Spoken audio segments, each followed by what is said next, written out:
प्रभु यीशु के सामर्थ्य नाम में आप सबको जय मसीह की। Praise the Lord. आइए आज के मनन के लिए हम परमेश्वर के वचन को निकालें। मेरे साथ यशायाह नबी की किताब निकालिएगा। यशायाह नबी की पुस्तक 41 अध्याय 41 और उसका वचन 13। यहाँ इस प्रकार से परमेश्वर के वचन में लिखा है 13 पद में, क्योंकि मैं तेरा परमेश्वर यहोवा तेरा दाहिना हाथ पकड़कर कहूँगा, मत डर, मैं तेरी सहायता करूँगा। Praise the Lord, hallelujah. प्रभु के लोगों, अगर आप इस पूरे अध्याय को पढ़ें तो ये अध्याय इस बात की शिक्षा देता है। परमेश्वर का दास नबी यशायाह इस बात को कहता है कि इज़राइल मत डर, प्रभु तेरी सहायता करेगा। हालेलुया। जबकि वो सारे शत्रुओं से घिरा है, विरोधियों से घिरा है, फिर भी परमेश्वर उसकी सहायता करने को तैयार है। बहुत बार मैं और आप कई प्रकार की उलझन, समस्या, पीड़ा से घिरे रहते हैं और हमें सहायता नहीं मिलती।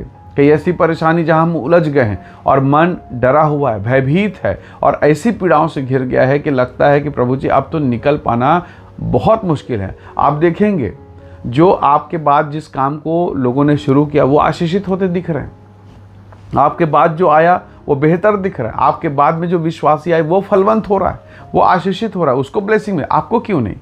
कई बार ये परिस्थितियां मन को निराश कर देती हैं। कई बार कि प्रभु चर्च में मेरे बाद ये आया, इसको आशीष मिल गई, मैं अब तक बैठा हूँ, मैं इतना प्रार्थना करता हूँ, मेरे घर में समस्या, मेरी पत्नी में, मेरे बेटा में, मेरी बेटी में, क्यों? बहुत बार एक प्रश्न पैदा हो जाता है और इस प्रकार के प्रश्न जब हमारे मन में पैदा होते हैं तो शैतान इस प्रश्न का दुरुपयोग करता है। वो हमें बहकाता है, हमें परमेश्वर के विरोध में विचार करने के लिए प्रेरित करता है। तो प्रभु के लोगों, कई बार ये परिस्थितियाँ आती हैं। अब जरा सोचिए, वो रोगी जो 38 साल से कुंड के पास बैठा है, इस आशा में कि वो कुंड को स्वर्ग का दूत हिलाए, वो कूदे और चंगा हो जाए। पर उसकी समस्या क्या थी? यीशु मसीह ने उससे पूछा, क्या तू चंगा होना चाहता है? तो उसका पहला जवाब था, प्रभु मेरे पास कोई नहीं जो मुझे इस कुंड के पास लेके जाए, क्योंकि जब तक मैं पहुंचता हूं कोई पहला मुझसे, कोई दूसरा मुझसे पहले कूद जाता है, वो ठीक हो जाता है। 38 साल का रोगी है। अब 38 साल से उसको बीमारी थी, या 38 साल से वहाँ बैठा था, या क्या विषय था? पर उसने कहा, प्रभु मेरे पास कोई नहीं। बहुत बार आपके और मेरे पास कोई नहीं होता जो हमें वहाँ तक लेके जाए, और तब मन कुड़कुड़ाहट से भर जाता है, मन में डिप्रेशन और तनाव और परेशानी हो जाती है। ऐसे मामले में हम फंस गए हैं कि निकालने वाला कोई नहीं, और उंगली देने वाले और दोष लगाने वाले और हमारे खिलाफ में बात करने वाले ढेरों मिल जाएंगे। सहायता करने वाला कोई नहीं, परमेश्वर के अलावा कोई भी नहीं। तो प्रभु के लोगों, इस 38 साल के रोगी के मन में क्या इस बात को नहीं आया होगा कि प्रभु मैं आपके कुंड के पास बैठा हूँ, प्रभु आप दया नहीं कर रहे हैं, प्रभु आप चंगा नहीं कर रहे हैं? वो कितने बार कुड़कुड़ाया होगा। पर जैसा भी रहे, वो अभी बैठा है, इतने साल से बैठा है, और उसका प्रतिफल, उसका अंत देखिए। उसका अंत ये था, स्वयं प्रभु यीशु मसीह आए और उसे चंगा कर दिया। Praise the Lord, hallelujah. तो प्रभु के लोगों, अगर आप प्रेयर में टिके हैं, वायदे में टिके हैं, निर्भर हो गए हैं, प्रभु ही एकमात्र सहारा, जिद में अड़ गए, खुदा तो मुझे आशीष दे, मेरे प्रभु मुझे आशीष दे, तो प्रभु देगा। अब पतरस के जीवन को देखें। पतरस एक मछुआरा परिवार से आता है। उसे पानी के स्वभाव के बारे में मालूम है, उसे मछली के एक एक वैरायटी और क्वालिटी के बारे में पता है। उसे कोई दूसरा बताए ये उचित नहीं, उसे सब मालूम, क्योंकि बचपन से, बालकपन से इन चीज़ों को जानता है। एक बार प्रभु यीशु मसीह के साथ ये यात्रा में गए थे, और वापसी के समय में सारे शिष्य पहले निकले, यीशु मसीह उसी पहाड़ में रह गए जहाँ पर उसने बहुत सारे लोगों को भोजन खिलाया। ऐसा लिखा है कि रात्रि के समय प्रभु यीशु मसीह पानी पर चलते हुए, झील में चलते हुए आए। सबके सब भयभीत हो गए। पतरस ने कहा, प्रभु यदि ये आप हैं तो मुझे पानी पर चलने की आज्ञा दीजिए। पतरस को मालूम है, पानी का स्वभाव पता है, पानी का स्वभाव पता है। फिर भी उसने कहा, प्रभु यदि वो आप हैं तो आज्ञा दीजिए। प्रभु ने कहा, आजा, और वो चलने लगा। हालेलुया। तो ये वचन हमें बताता है, अगर मैं परमेश्वर को देखूं, लहरें, परिस्थितियां, माहौल, मैं कहाँ हूँ, अंधेरी रात में हूँ, लहरों के बीच में घिर गया हूँ, परिस्थिति मेरे खिलाफ है, लोग मेरे खिलाफ, रिश्तेदार, परिवार, सब खिलाफ। पर अगर यीशु की आवाज़ आपके कानों तक आ रही है, यीशु की वाणी आप तक जा रही है, आप प्रेयर में हैं, उससे बातचीत कर रहे हैं, तो याद रखिएगा, परमेश्वर आपके लिए मार्ग निकालेगा। कैसा मार्ग?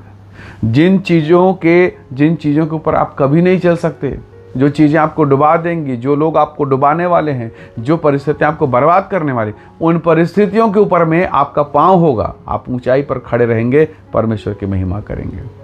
राजा दाऊद बड़े अनुभव से कहता है, शत्रु के सामने मेज बिछाता है, हालेलुया। आपका परमेश्वर शत्रु के सामने मेज बिछाता है, अभी भी, आज भी, कल भी। यीशु मसीह आज कल युगानुग एक सा है।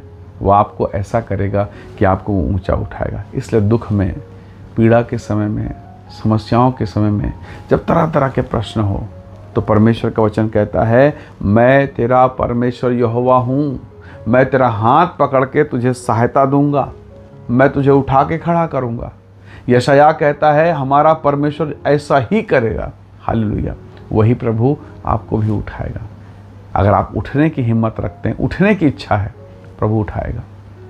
शिमशोन ने पाप किया, प्रभु के दिल को दुखित किया, फिर भी उसने कहा, प्रभु तू मुझे उठा ले। परमेश्वर ने उठाया। जब परमेश्वर शिमशोन को उठा सकता है, राहाब को उठा सकता है, वो आपको और मुझको दोनों को उठा सकता है। हालेलुया। इसलिए अपनी योग्यता, अपने निराश मन, अपने हारे हुए हृदय के साथ जब आप परमेश्वर से बात करते हैं, तो कई बार आपका हारा हुआ हृदय, निराश मन आपको प्रभु से दूर करता है।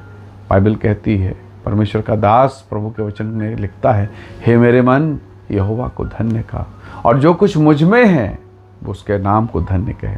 तो प्रभु के लोगों, आज के दिन में प्रभु से कहिए, प्रभु जिस दशा में हूँ, चाहे बीमारी, चाहे रोग, चाहे लहू की समस्याएं, चाहे खून की तकलीफ़ें, या शरीर की अत्यंत वेदना, जिस दशा में है, ईमानदारी से, हृदय की गहराई के साथ आप कहिए, प्रभु धन्यवाद, मैं जीवित हूँ, मैं आपके अनुग्रह में हूँ। बहुत बार हम कुड़कुड़ाते हैं संसार को देखकर, दशाओं को देखकर, पर कुड़कुड़ाने से क्या मेरी दशाएं बदलेंगी?